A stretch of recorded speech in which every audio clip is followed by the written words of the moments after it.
lang. Magandang araw, class. Magandang araw. Manatiling nakatayo tayo manalangin. Amen. Pwede na kayo umupo, class.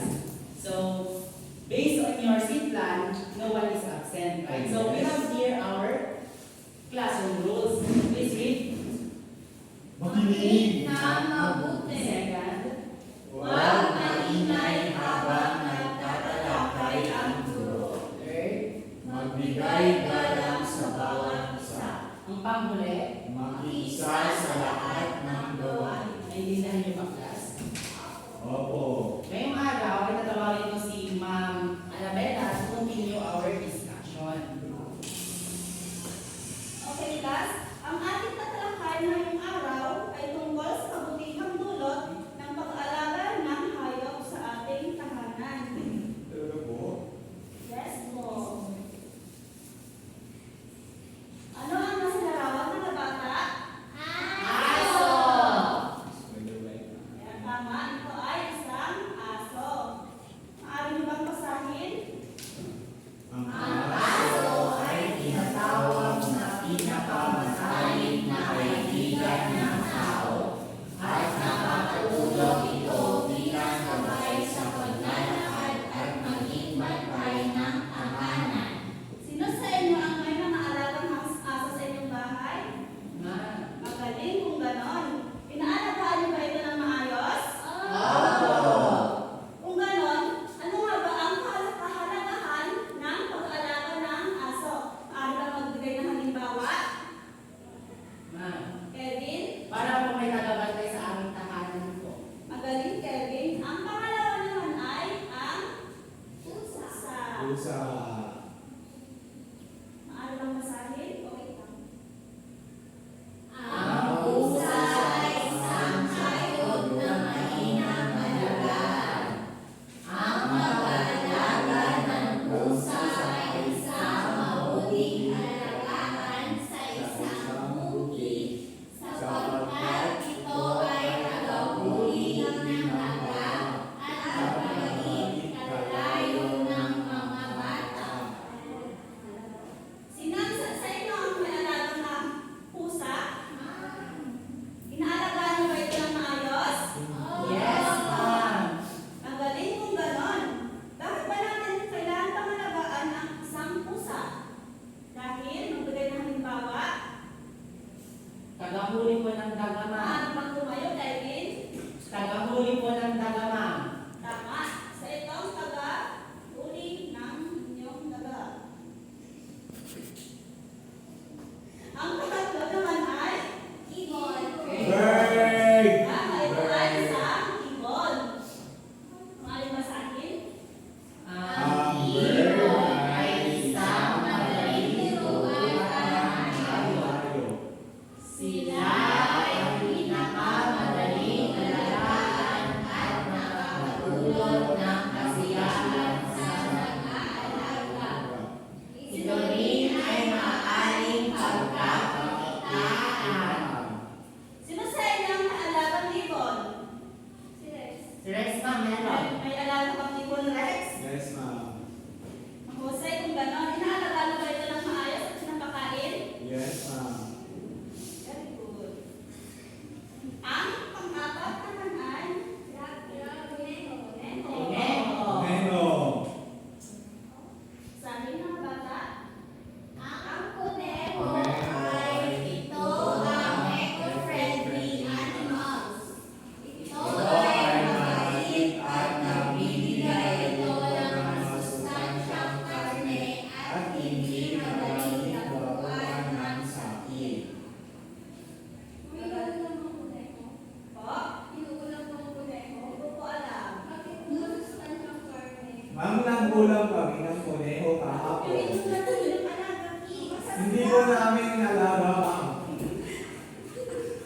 Tinakaw mo ba yun? Nila si Ma'am Gadget. Pinili. Ang dumi ng koneho ay maaari itong ipunin at gawing pataba sa ornamental na halaman. Naiintindihan ba mga bata? Opo. Sinang maalagang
Tama, ito ay isang kuneho.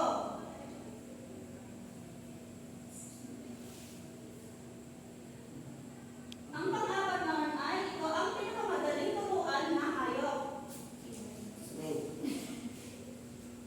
Tapos na po ba? Bird. Sa itong ibon.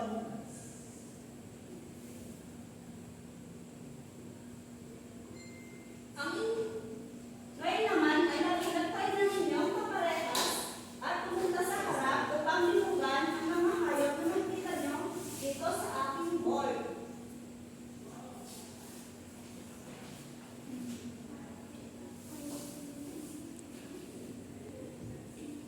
Sino ang gustong humarap, mga bata?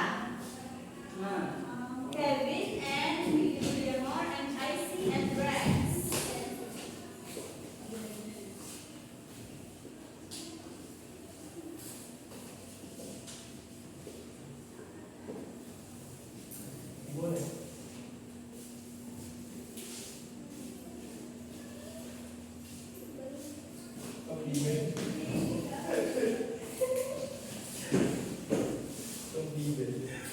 Ano ang basahin ng inyong nabilugang mga bata?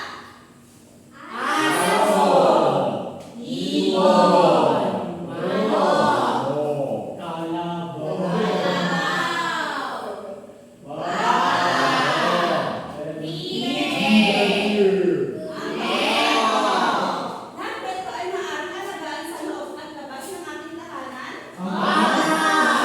Mahusay kung ganon. Kaya naman ay tatawagin natin si Teacher Kevin. Hello! Hi! So, sino sa inyo ang may alagang hayop sa kanilang tahanan? Kami po. So, ano-ano ang inyong mga inalagang hayop sa inyong tahanan? Pusa. Pusa. Paano nyo inaalagaan ang inyong mga pusa? Pinapakain. Pinapakain. Inuulam. Inuulam ba ang pusa? Nagulang po sila, ma'am. Ay, sir. Po? Wala po. Wala po. So, ano ang ating tinalakay ngayong araw, class? I see.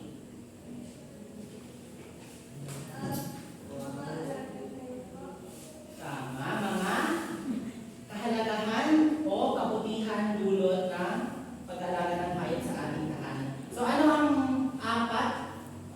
Apat na tinalakay?